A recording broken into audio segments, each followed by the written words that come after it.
history, working for victory. Rosie the Riveter keeps short lookout for sabotage, sitting up there on the fuselage.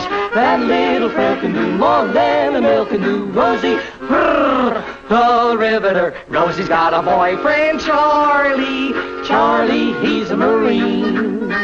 Rosie is protecting Charlie, working overtime on the riveting machine. When they gave her a production knee, she was as proud as a girl could be. There's something true about red, white, and blue about Rosie the Riveter.